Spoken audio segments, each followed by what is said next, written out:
दैवत राजे शिवछत्रपतींच्या पदस्पर्शाने पावन झालेल्या या ऐतिहासिक भूमीत मी प्राध्यापक गाईड संजय धुमक तुमचं मनापासून स्वागत करतो. नमस्कार. 12 जुलै 1660 ची रात्र म्हणजे महाराष्ट्राच्या इतिहासातील अर्थातच रक्ताने माखलेली रात्र असं म्हटलं आता.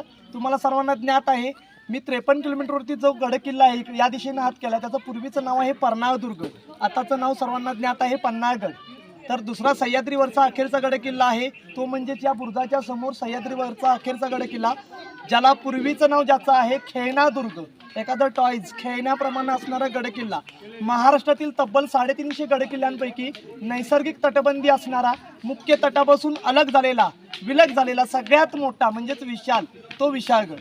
हे दोन्ही गडकिल्ले आहेत. हे नृसिंह भोजराजा दुसरा म्हणजेच नागपंथीय लोकांनी 1170 ते 12व्या 13व्या शतकामध्ये बांधलेले गडकिल्ले आहेत. गडकिल्ले म्हणजेच काय, दुर्ग उंचवट्याची जागा. पूर्वी काय व्हायचं तर एखाद्या भौगोलिक स्थळावरती किंवा एखाद्या भौगोलिक जागेवरती जर लक्ष द्यायचं असेल तर हे गडकिल्ले, दुर्ग म्हणजेच उंचवट्याची जागा, ही युद्धनीतीने काबीज केली जायची, जिंकली जायची.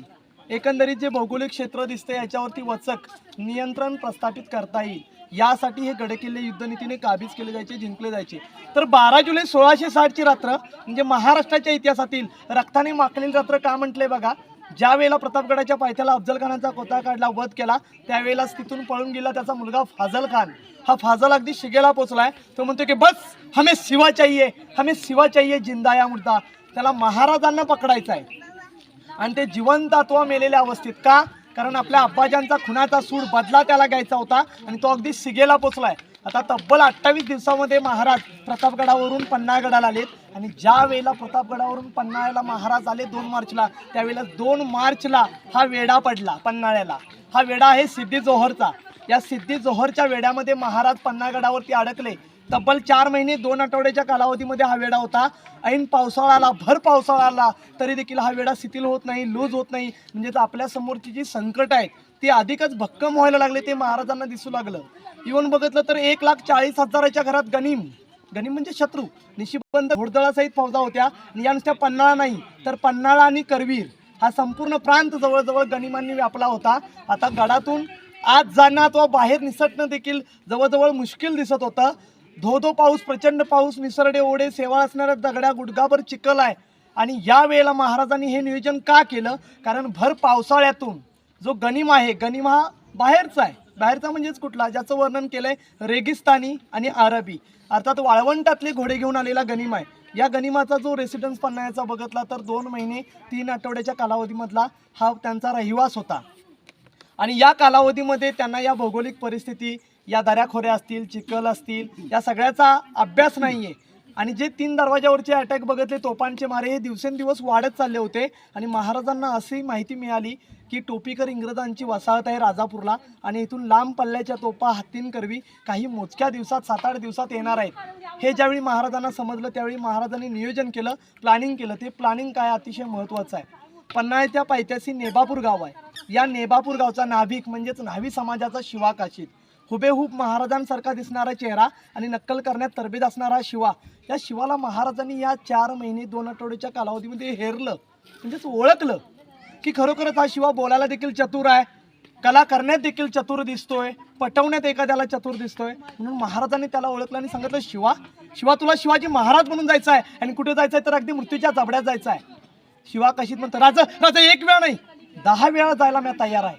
महाराज म्हणतात, अरे शिवा तुला याचा प्रसाद काय मिळेल माहिती आहे का? 100% तुझी गर्दन छाटली जाईल. यावर शिवा काशीद उद्गारतो, राजा शिवा न्हावी म्हणून जरी जन्माला आला असला आणि शिवाजी महाराज म्हणून जर मरणार असेल 1 वेळा नाही 10 वेळा शिवा न्हावी शिवाजी महाराज म्हणून मरायला तयार आहे. महाराजांचे नयन पाणावले, घट्ट मिठी मारली शिवा काशीदांना. आणि खरं जे इतिहासकारांनी त्याचं शब्दांकन केलंय, भोयांनी पालखी उचलली आणि राजा निघालं. जर त्या पालखीला खांदा देणारे भोई नसतील तर ते राजे कसले? म्हणजेच प्रति शिवाजी बनून शिवा काशीदांची पालखी पाठवले. यावेळेला या शिवा काशीदांना महाराजांचा संपूर्ण पेहराव दिलाय. मग जिरेटोप आणि महाराजांचं पूर्ण वस्त्र आहे हे दिलेलं आहे. आणि प्रति शिवाजी बनून शिवा काशीदांना त्या पालखीतून धाडण्यात आले. आता ही पालखी गेली, ही पालखी शत्रूला भेटावीच, मिळावीच या दिशेनं पालखी पाठवली. आताचं गाव आहे पन्हाळा तालुक्यातलंच गाव आहे मसूद माले, ज्याला आज देखील म्हटलं जातं. सिद्धी जोहरचा जावई सिद्धी मसूद या मसूदचा टेंट तंबू ज्या दिशेला आहे या दिशेने ही पालखी पाठवली, जेणेकरून ती पालखी पकडली जावोच. आणि ही पालखी पकडले सिद्धी जोहरचा जावई सिद्धी मसूदनं. त्यावेळेला अगदी आरडाओरडा झालेला आहे, दंगा झाला आहे. मसूद जीवाच्या आकांतानं टाहो फोडत ओरडतोय, काय म्हणतोय बघा, हुजूर सेवा मिल गया, हुजूर सेवा मिल गया. अगदी तळपायाची आग मस्तकाला झाले. आणि हा आवाज ऐकल्यानंतर अफजल खानाचा मुलगा फाजल जीवाच्या आकांतानं टाहो फोडत, किंचाळ्या फोडत म्यानातून शमशेर काढून धावत आलाय. आणि त्यानं पहिला वार केला. हुजूर सेवा मिल गया म्हटल्यानंतर तो प्रतिशिवाजी बनून गेलेल्या शिवा काशीदांवरती केलाय. आता ते महाराज आहेत का कोण आहेत माहीत नाही. पहिला वार केला हा सिर डोक्यादरम्यान केला आणि महाराजांच्या डोक्यावरती जो जिरेटोप असतो तो जिरेटोप खाली पडला. हा पहिला वार सिरादरम्यानच का केला तर इतिहासकारांनी त्याचं रिझन सांगितलंय. जिरेटोप हे राजाचं भूषण असतं आणि ते पाडणं म्हणजे राजाचा एकंदरीत अपमान करणं. पूर्वी माना अपमानासाठी लोक लढत होती, दिलेल्या शब्दासाठी लढत होती.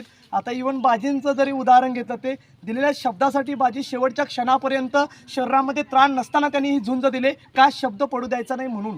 तरी शब्दाला जागणारी त्यावेळी माणसं होती आणि यासाठी तो पहिला वार केला. जिरेटोप दरम्यान केला, जिरेटोप खाली कोसळला. त्यावेळेला फाजल म्हणतोय, बत्तामेज बत्तामेज क्या बघते हो, हे तो सिवा नाही हो सकता, हे तो सिवा हो ही नाही सकता. असं म्हटल्यानंतर दुसरा वार झाला तो गर्दनी दरम्यान झाला. आता गर्दनी दरम्यान वार झाला. शिवा काशीदांनी देखील प्रतिहल्ला केलाय, परंतु गनिम शत्रू हा मॉब नाही, प्रचंड आहे आणि मावळे हे हाताच्या बोटावर मोजण्या इतपत आहेत आणि यामध्ये निभाव लागला नाही आणि शिवा काशी धारातीर्थ पडले. असा दुसरा वार केला. असं काय म्हटलंय, बत्तमीज तो सिवा नाही होऊ शकता, कारण महाराजांच्या संपूर्ण आयुष्यादरम्यानचा जो वार प्रतापगडाच्या चकमकीत झाला तो शिरादरम्यान झालेला असा आणि तो वार व्रण दिसला नाही. म्हणून हा फाजल म्हणतोय, बत्तमीज तो सिवा नहीं हो सकता, सिवा की चाल ढंग तो सबसे अलग है, बस हमें सिवा चाहिए, हमें सिवा चाहिए जिंदा या मुर्दा. असं म्हटल्यानंतर शिवा काशीदांचा शिरच्छेद झाला. शिवा काशीद हे खेळणा स्वराज्यात घेताना पूर्वेच्या बाजूला धारातीर्थ ठरणारा पहिला मावळा ठरला. म्हणून नुसतं शिवा काशीद म्हटलं जात नाही, तर मरण समोर दिसतंय, मरणाला सामोरा जाणारा हा फक्त वीरच असू शकतो. म्हणून आज देखील आदरानं नाव घेतलं तर वीर शिवा काशीद. हे शिवा काशीद धारातीर्थ पडले. हमें सिवा चाहिए जिंदा या मुर्दा म्हटल्यानंतर दोन फौजा सरसावल्या. त्यातली सगळ्यात मोठी पहिली फौज आहे ती कोणाची आहे बघा, सगळ्यात मोठी पहिली फौज सिद्धी जोहरचा जावई सिद्धी मसूद. हा मसूद 12,500 ते 14,000 घोडदळासहित निशिबंद या फौजा घेऊन पाठलाग करत आला आणि तो तब्बल या किर्र घनदाट जंगलातून मलकापूर मार्गे सह्याद्रीवरून खेळण्याला रवाना झाला. कारण खेळणा म्हणजेच विशाळगड हा सह्याद्रीवरचा अखेरचा गड किल्ला आहे. जर महाराज निसटलेच तर कुठे जातील, खेळण्याला जातील. आणि दुसरं सगळ्यात महत्त्वाचं रिझन असं आहे, खेळणा हा आदिलशाहकडे होता. जसवंतराव पालवणीकर, सूर्याजीराव सुर्वे, दळवी पिसाळ हे मातब्बर मराठी सरदार आहेत, परंतु ते आदिलशहाचे चाकर आहेत, अर्थातच नोकर. चाकरीत वतनात दिलेला गड किल्ला म्हणजेच खेळणा. 100% महाराज भेटणाऱ्या तीळ मात्र शंका नाही. म्हणून 12,500-14,000 गनिम पुढे गेला सिद्धी जोहरचा जावई सिद्धी मसूद याचा. तर दुसरी फौज पाठलाग करत आली ती म्हणजे स्वतः फाजल आलाय. हा 6,500 ते 7,000 दरम्यान फौज घेऊन आला. या वेळेलाच ज्यावेळी म्हटलं हुजूर सिवा मिल गया त्यावेळी पन्हाळ्याचा मॉब आहे तो महाराजांना बघण्यासाठी सरसावला. महाराज भेटले म्हणून पन्हाळ्याचा वेढा शिथिल झाला आणि पन्हाळ्याचं पश्चिम द्वार ज्यालाच राजदिंडी मार्ग म्हटलंय, या राजदिंडी मार्गाने तब्बल 650 चिकाटी असणाऱ्या काटक बांधल मावळ्यांनी महाराजांनी कूच केली दुसऱ्या पालखीतून. त्यामध्ये तुकडीचे प्रमुख आहेत नाना बाजीप्रभू देशपांडे, त्यांचे बंधू फुलाजी प्रभू, रायाजी बांधल, विठोजी काटे, शंभूसिंह जाधव यासारख्या जीवाला जीव देणारे ज्यांची नावं आजही इतिहासाला माहीत नाहीत अशा ज्ञात अज्ञात जीवलगांसहित जीवाला जीव देणारे शूरवीर होते. या मावळ्यांसहित महाराज निसटले पन्हाळ्याच्या पश्चिम द्वारानं, ज्याला राजदिंडी मार्ग म्हटलं जातं, राजांची दिंडी बाहेर गेला मार्ग. या मार्गानं महाराज तब्बल 750 मावळ्यांशी निसटल्यानंतर मसाई पठार मार्गे महाराज आले आणि त्यावेळेलाच म्हटलंय की प्रहरामध्ये मोजला जायचा कालावधी. प्रहर म्हणजे 3 तासाच्या कालावधीला प्रहर असं संबोधलं जातं. तर या पहिल्या प्रहराला साधारणतः रात्रीचे 10, 11, 12 हा पहिला प्रहर. या प्रहराला निघाल्यानंतर ज्या वेळेलाच तिकडं प्रतिशिवाजी बनून गेलेल्या शिवा काशीदांचा शिरच्छेद झाला, या 2 फौजा पाठलाग करत सरसावल्या. आता त्यामध्ये जर पाहिलं तर पांढरेपाणीच्या अलीकडं 3-4 किलोमीटरवरती ह्या युद्धाला प्रारंभ झाला, सुरुवात झाली, ज्याचं वर्णन इतिहासकारांनी केलंय तांबडं फुटलं आणि रणकंदन माजलं. तांबडं फुटलं म्हणजे अर्थात पहाट झाली आणि खरी युद्धाला सुरुवात ही 6.5 किलोमीटरपेक्षा पुढून झालेली आहे. आता असं वर्णन केलंय की प्रचंड पाऊस आहे, धोधो पाऊस, निसरडे ओढे, सेवाळ असणाऱ्या दगडा, गुडघाभर चिखल, लीच ज्याला आपण जळू म्हणतो, ते जळूचं प्रमाण देखील भरपूर आहे. शत्रूचे घोडे हे कुठले आहेत, वाळवंटातले वाळूतले आहेत. ते घोडे या गुडघाभर चिखलातून पावसातून धावणार नाहीत. हा महाराजांचा अभ्यास होता. आणि यानिसी प्रत्येकजण अगदी जीवाच्या आकांतानं टाहो फोडत प्रत्येकजण पळत आलाय. पोटामध्ये अन्नाचा कण नसताना या गुडघाभर चिखलातून अनवाणी पायाने धावत पळत 53 किलोमीटर आल्यानंतर शरीरामध्ये त्राण ताकद देखील राहिली नव्हती. आणि याच्या अपोजिट साईडला जर बघितलं तर गनिम हा ताज्या दमाचा म्हटलंय. ताज्या दमाचा म्हणजेच काय, घोड्यांकरवी येणारा गनिम आहे. आणि या ताज्या दमाच्या गनिमाशी आपण महाराणावरती सामना करू शकत नाही, तर डोंगर दऱ्यामध्ये त्यांना नेलं पाहिजे, झाडाझोडपामधून त्यांच्यावरती अटॅक केलं पाहिजे, ज्याचंच वर्णन केलं आहे गनिमी कावा. तर गनिमी कावा काय आहे, 2च मिनिटात मी कथन करणार आहे. तत्पूर्वी इतिहासकारांनी वर्णन केलंय की तांबडं फुटलं आणि रणकंदन माजलं. जिकडे पाहिल तिकडं काय म्हटलं बघा, जिकडे पाहिल तिकडं रक्ताचे पाठ दिसत होते. प्रत्येकाच्या देहाच्या चिंध्या चिंध्या झाल्या होत्या. इंच इंच अंगभर नुसत्या जखमा होत्या. आता वार व्हायला देखील जागा शिल्लक नव्हती. प्रत्येकजण जीवाच्या आकांतानं टाहो फोडत, किंचाळ्या फोडत लढत होता. यामध्ये नाना तुकडीचे प्रमुख बाजी देखील आपले होते. 650 मावळे एक साथ आहेत. त्यावेळी नाना म्हणतात, राजा गनिम मागावर आहे, गनिम प्रचंड आहे, तुम्ही पुढं व्हा, खेळणा जवळ करा, आणि जोपर्यंत अंगात शेवटचा रक्ताचा थेंब असेल तोपर्यंत हा बाजी जीवाची बाजी लावेल. आम्ही 350 मावळ्यांची खिंड रोखून धरतो. महाराज ऐकायला तयार नाही आहेत. महाराज म्हणतात, नाना एक साथ जाऊ, येणाऱ्या गनिमाला वाटेत थोपू. परंतु आता बाजी जर पाहिलं तर आपल्या वडिलांप्रमाणे आहेत, त्यांचं म्हणणं ऐकलं पाहिजे. शेवटची गळाभेट घेतली, हर हर महादेवची गर्जना व्हायची आणि जणू आसमंत उधळून यायचा, असं इतिहासकारांनी म्हटलंय. एक त्यांच्यासाठी इन्स्पिरेशन होतं, प्रेरणा होती. हर हर महादेव म्हटलं की आज देखील आपलं रक्त सळसळतं. या पद्धतीनं गनिमावरती आपले मावळे देखील तुटून पडत होते. कोणीही जीवाच्या, म्हणजे असं म्हटलंय की मृत्यू समोर दिसतोय, मृत्यू समोर दिसत असताना देखील त्या अग्निकुंडात स्वतःला प्रत्येकजण झोकून देत होता. अरे लाख मेले तरी चालतील, परंतु लाखाचा पोशिंदा जगला पाहिजे. जर माझं राजा सुखरूप पोचलं तरच आपल्या आया बहिणी सुरक्षित राहतील, आमच्या लेकरांना उद्याचा सूर्य बघायला मिळेल. यासाठी प्रत्येक जणानं त्या अग्निकुंडात स्वतःला जणू झोकून दिलं होतं. माहीत तर प्रत्येकालाच होतं, आपण निवडक हाताच्या बोटावर मोजण्या इतपत आहोत. आणि गनिम 1,40,000च्या घरात निशिबंध घोडदळासहित पन्हाळा करवीर प्रांतात गनिम व्यापलाय. म्हणजे फत्ते होणार, आपण 100% हरणार हे माहीत होतं. तरी देखील प्रत्येकानं शेवटच्या क्षणापर्यंत ही कडवी झुंज चालू ठेवली होती. आता इतिहासकारांनी वर्णन केलंय की युद्धाला प्रारंभ सुरुवात झाला त्यावेळीच म्हटलंय की यांना दरीखुरीच्या भागामध्ये नेलं पाहिजे. आणि हीच कोकणी हेरानकरवी ठरवलेली जागा असं म्हटलंय, ज्याचं वर्णन केलंय घोडखिंड, अर्थात घोड्यांच्या टाफेनं तयार झालेली वाट, अशी डिफाईन आपण करू डेफिनेशन. म्हणजेच काय म्हटलंय तर 1170 पासूनचा पर्णाळदुर्ग, पन्हाळगड आणि खेळणादुर्ग, विशाळगड या दोन्ही गडकिल्ल्यांमधला हेरांचा वहिवाटाचा मार्ग, जे दोन्ही गडकिल्ल्यांमधले मेसेजेस पोचवायचे असतात, संदेश द्यायचे असतात, तो हेरांचा हा मार्ग होता. म्हणजेच घोड्यांच्या टाफेने तयार झालेली पूर्वीची नुसती वाट होती, जेणेकरून दोन्ही गडकिल्ल्यांमध्ये संवाद ते हेर पोचवायचे. ती वाट म्हणजेच घोडकिल्ल. तर गनिमाला तर तो रुळलेल्या वाटे नाही. आता जर विचार केला तर हे मृतदेह, चित्रविचित्र, रक्ताचे पाठ पाहून, किंचाळ्या पाहून निम्म्यापेक्षा जास्त गनिम फाजलचा पहिला हा माघारी पळून गेलाय. पहिलं फाजलची फौज इथे आली तर पहिली दुसरी फौज 12,500-14,000 हजाराची खेळण्याला रवाना झाली. तर निम्म्यापेक्षा जास्त गनिम हे चित्रविचित्र मृतदेह अगदी जीवाच्या आकांतानं टाहो फोडून ओरडणं, हे सगळं पाहून निम्म्यापेक्षा जास्त गनिम पळून गेलाय. पळून गेलेला गनिम येणार नाही. आता गनिम आला तर तो ऑपोजिट दिशेनं, विरुद्ध दिशेने येईल, कारण समोरचा गडकिल्ला शत्रूकडे आहे हे महाराजांना माहीत होतं. म्हणून महाराजांनी शत्रूला इथं कूच दिलेली आहे. कूच देणे म्हणजे दिशाभूल करणे. दिशाभूल कसं केलंय, आता खिंड म्हणजे दोन्ही बाजूला डोंगरमध्ये असणारा अरुंद भाग, येण्या जाण्याचा शॉर्टकटचा मार्ग आहे दोन्ही गडकिल्ल्यांमधला. आपण जर त्या चिंचोळ्या भागातून गेलो आणि गनिम शत्रू ऑपोजिट आला तर आपली देखील पळताबळी थोडी होईल. यासाठी महाराजांनी शत्रूला कूच दिली, दिशाभूल केलं आणि महाराज घोडमाळ मार्गे गेले. घोडमाळ कोणता, खिंडीच्या पलीकडे डाव्या बाजूला जो माळ पूर्ण दिसतोय 6.5 किलोमीटरचा, जर तुम्ही इव्हॅल्युएशन केलं वरती बुरुजावरून तर तुम्हाला तो गोल राऊंड दिसेल. हा घोडमाळ आहे. वरती जाऊन बघितलात तर हा घोडमाळाचं वैशिष्ट्य देखील सांगतो काय आहे तर तब्बल 6.5 किलोमीटरचा तो घोडमाळ आहे. या घोडमाळावरून पूर्वी 16व्या शतकामध्ये घोडी पळवली जायची. पूर्ण 6.5 किलोमीटर घोडी पळवल्यानंतर ह्या शिवकालीन पायऱ्या आहेत पुढच्या दिशेला, त्या शिवकालीन पायऱ्यांनी ती घोडी घोडखिंड मार्गे खेळण्याच्या घोडमाळाला गेली तर ती घोडी परप्रांतात किंवा कोकणात व्यापारासाठी योग्य आहेत, पात्र आहेत असं ठरवलं जायचं. म्हणजेच त्यांचं इव्हॅल्युएशन, मूल्यमापन व्हायचं. त्यासाठी त्या पायऱ्या देखील बांधल्या असाव्यात असं इतिहासकारांनी वर्णन केले. म्हणजे त्या घोडमाळ मार्गे महाराज का गेले, घोडमाळ हा लॉंग रूट आहे, शॉर्टकटचा नाही आहे. आपल्याला जास्तीत जास्त वेळ घालवायचा आहे, गनिम पांगवायचा आहे. यासाठी महाराजांनी शत्रूला कूच दिली. महाराज घोडमाळ मार्गे गेले. जो माइलस्टोन दिसतोय बघा, पिवळ्या आणि निळ्या रंगाचे स्लोगन लिहिले दगड लावलीत, ते दिशादर्शक आहेत. इव्हन पन्हाळ्यावरून एखादी अननोन व्यक्ती आली तरी ती प्रॉपर बाजीप्रभूंच्या समाधीपर्यंत, फुलाजींच्या समाधीपर्यंत, खेळण्यापर्यंत पोचावी.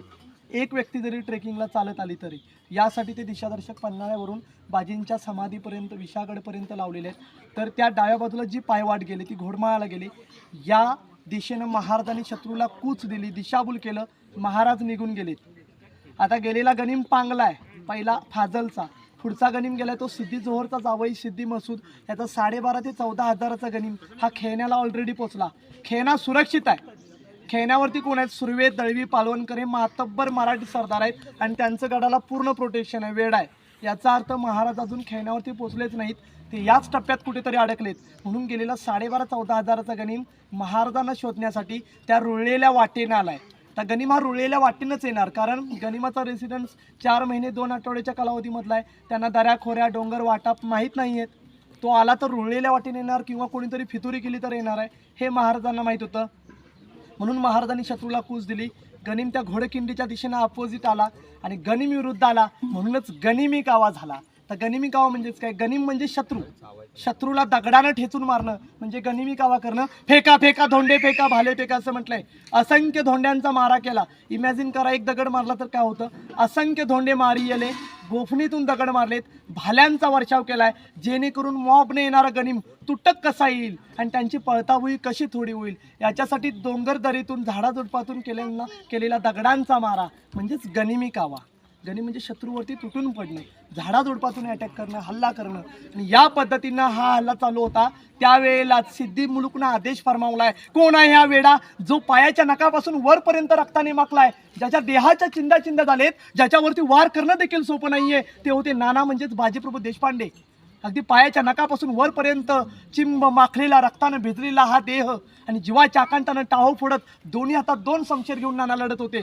2 शमशेर म्हणजेच आपले थोरले बंधू फुलाजी प्रभू हे आपल्या आधी गतप्राण झालेत आणि त्यांची शमशेर ह्या नानांच्या हातामध्ये होती. दोन्ही हातात 2 शमशेर घेऊन नाना लढत होते. त्यावेळेला सिद्धी मुलुकनं आदेश फरमावलाय, कोणी पुढं यायला धाडस करत नव्हतं.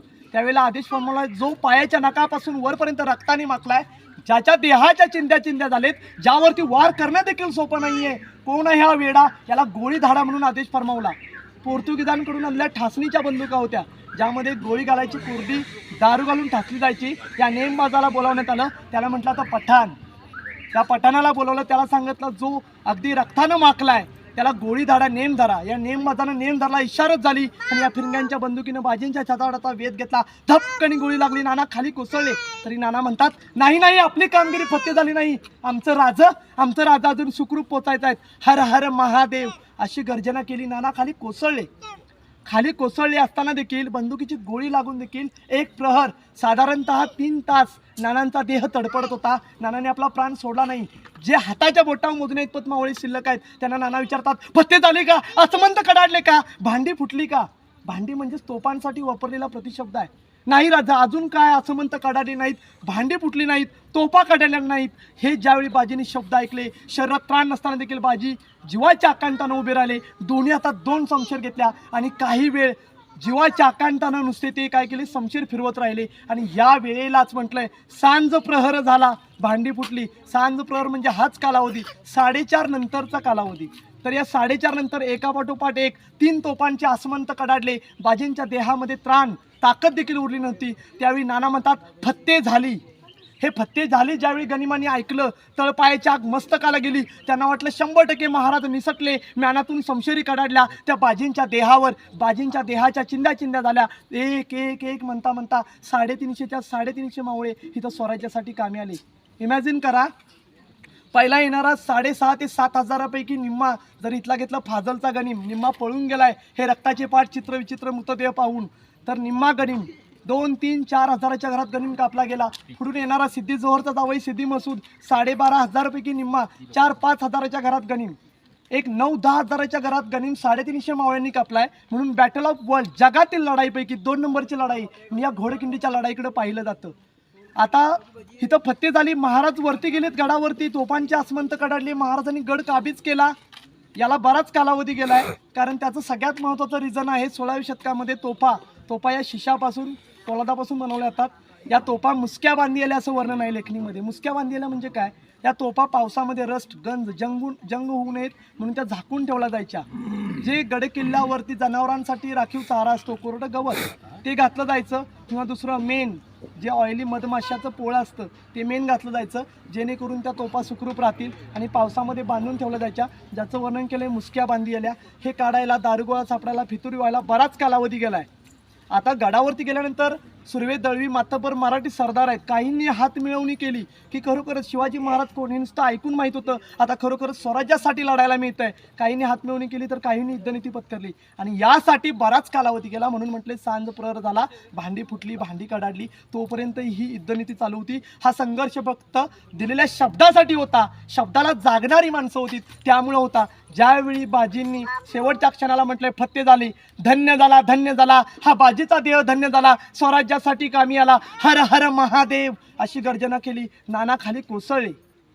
नाना खाली कोसळल्यानंतर खरोखरच महाराज निसटले हे गनिमाला समजलं. त्यावेळी गनिमानं निम्म्यापेक्षा जास्त गनिम हा परत खेळण्याला गेला महाराजांना पकडण्यासाठी. परंतु खेळणा हा महाराष्ट्रातील असा गडकिल्ला आहे की ज्याचा बेस एका म्हणजे जर पाया बघितला आपण तर तो एका जिल्ह्यामध्ये येतो आणि गड आहे तो पूर्णतः अलग झालेला आहे, सेपरेट झाला आहे. जसा आपण खंड एखादा बघतो त्या पद्धतीनं झालेला हा गडकिल्ला आहे. महाराष्ट्रातील 350 गडकिल्ल्यांपैकी की तिथं जाण्या येण्यासाठी एकमेव वाट, ती देखील अतिशय क्रिटिकल, जाऊच शकत नाही तिथपर्यंत आपण. तर हा किल्ला नंतर मग 7 वेळा प्रयत्न करून मलिक रेहाननं तो किल्ला 7व्या वेळेला जिंकला. तोपर्यंत हा किल्ला मराठ्यांकडेच होता. तर आता म्हटलं की बॅटल ऑफ वर्ल्ड जगातील लढाईपैकी 2 नंबरची लढाई म्हणून या घोडखिंडीच्या लढाईकडे पाहिलं जातं. आता महाराज गडावरती गेलेत, गड काबीज केला. माझे लाख मुलाच्या जीवाला जीव देणारे जिवलग आले नाहीत म्हणून 14 जुलै 1660च्या सकाळच्या प्रहराला महाराजांनी 2 पालख्या घेतल्या आणि त्या 2 पालख्या घेऊन आलेत. का आलेत? कारण हे लिडरशिप करणारे लीडर आहेत, प्रमुख सरदार आहेत, हे आपल्या वडिलांप्रमाणे आहेत. त्यांना पालखीचा मान दिला पाहिजे, पालखीतून लिहिलं पाहिजे, ज्यांनी आपल्या खातर स्वतःचा प्राण त्या अग्निकुंडात टाकलाय. म्हणून या 2 पालख्या घेऊन आलेत. ज्या वेळेला महाराज या खिंडीच्या परिसरात आलेत त्यावेळेला असं म्हटलंय की ही निरव शांतताच सांगत होती, काहीतरी अघटित घडलंय, कसलंही स्वराज्य, या स्वराज्यासाठी मी माझ्या जीवाला जीव देणाऱ्या 350 जीवलगांना मुकलो की काय, ही निरव शांतताच सांगत होती. ज्या वेळेला मृत्यूच्या ज्या पावनखिंडीच्या क्षेत्रामध्ये या घोडखिंडीच्या परिसरात महाराज आलेत त्यावेळेलाच महाराजांचे नयन पाणावले, महाराजांच्या नयनातून अश्रू ओंगाळायला लागले. महाराज त्यासाठी शब्द वापरलाय, काय म्हटले बघा, महाराजांच्या अश्रूंचा बांध फुटला. महाराजांना अश्रू अनावर झाले नाहीत, महाराज काही काळ निशब्द झाले, तोंडातून एकही शब्द पुटपुटना झाले, एकही शब्द त्यांच्या तोंडातून बाहेर येईना झाला. आणि त्यावेळेला अश्रू नयनांनी हे चित्र विचित्र झालेले देहाचे तुकडे महाराजांनी ते अश्रू नयनांनी तुकडे त्या पालखीमध्ये भरले. अश्रू नयनांनी त्या पालखी खेळण्याला नेल्या आणि तिथं जाऊन या दोन्ही बंधूंची समाधी बांधली. ती समाधी म्हणजेच आजच्या खेळण्याच्या विजयाचं प्रतीक आहे, या घोडखिंडीच्या लढाईचं प्रतीक आहे. तर 14 जुलै 1660च्या सकाळच्या प्रहराला ही गजापूरची घोडखिंड या ज्ञात अज्ञात 350 मावळ्यांच्या शूरवीरांच्या पवित्र रक्तानं ही गजापूरची घोडखिंड पावन झाली असं महाराजांनी म्हटलं. तेव्हापासून ही घोडखिंड 350 मावळ्यांच्या शूरवीरांच्या पवित्र रक्तानं पावन झालेली खिंड म्हणून महाराजांनी नामकरण केलं. तेव्हापासून गजापूरची घोडखिंड पावनखिंड या नावानं नावारूपास आली. शिवछत्रपती शिवाजी महाराज की जय. आवाज पाहिजे होता.